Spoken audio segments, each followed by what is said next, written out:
দেশজুড়ে টানা বৃষ্টির মধ্যে বঙ্গোপসাগরে তৈরি হওয়া লঘুচাপটি এবার নিম্নচাপে রূপ নিয়েছে। আর এর প্রভাবে অন্তত আগামী ৫ দিন দেশের ৮টি বিভাগেই বৃষ্টিপাত অব্যাহত থাকবে বলে জানিয়েছে আবহাওয়া অধিদপ্তর। আর কোথাও কোথাও ভারী বর্ষণও হতে পারে বলে জানা গেছে। আবহাওয়া অধিদপ্তরের তথ্য অনুযায়ী উত্তর পশ্চিম বঙ্গোপসাগর ও তৎসংলগ্ন মধ্য বঙ্গোপসাগরে অবস্থানরত সুস্পষ্ট লঘুচাপটি শুক্রবার পশ্চিম ও উত্তর পশ্চিম দিকে অগ্রসর ও ঘনীভূত হয়ে নিম্নচাপে পরিণত হয়েছে। এটি শনিবার সকাল ৬টায় দক্ষিণ উড়িষ্যা ও উত্তর অন্ধ্রপ্রদেশ উপকূল অতিক্রম করেছে। নিম্নচাপটি বর্তমানে দক্ষিণ উড়িষ্যা ও তৎসংলগ্ন এলাকায় স্থল নিম্নচাপ হিসেবে অবস্থান করছে। নিম্নচাপটি আরও পশ্চিম দিকে অগ্রসর হয়ে ক্রমান্বয়ে দুর্বল হয়ে লঘুচাপে পরিণত হতে পারে।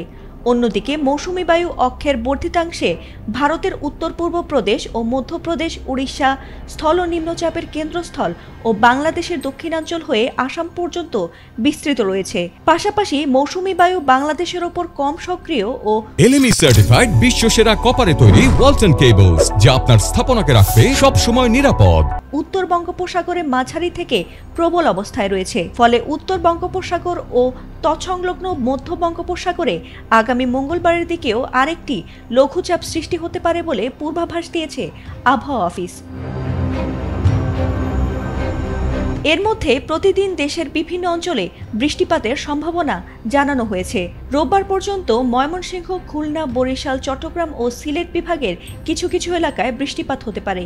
সোমবার একই চিত্র দেখা যাবে ঢাকা, ময়মনসিংহ ও সিলেট বিভাগের বিভিন্ন জায়গায়। এছাড়া খুলনা, বরিশাল ও চট্টগ্রাম বিভাগের অধিকাংশ জায়গায় এবং রংপুর, রাজশাহী, ঢাকা, ময়মনসিংহ ও সিলেট বিভাগের অনেক জায়গায় অস্থায়ীভাবে দমকা হাওয়া সহ হালকা থেকে মাঝারি ধরনের বৃষ্টি বা বজ্রসহ বৃষ্টিপাত হতে পারে।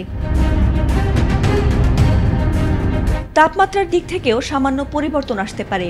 আগামী ৩ দিন তাপমাত্রা প্রায় অপরিবর্তিত থাকলেও সপ্তাহের মাঝামাঝি সামান্য পরিমাণে হ্রাস পেতে পারে। তবে বৃহস্পতিবারের পর দিন ও রাতের তাপমাত্রায় ভিন্নতা দেখা দিতে পারে। এছাড়া বর্ধিত 5 দিনের আবহাওয়া সম্পর্কে বলা হয়েছে, এ সময়ের শেষের দিকে বৃষ্টিপাতের প্রবণতা কমতে পারে।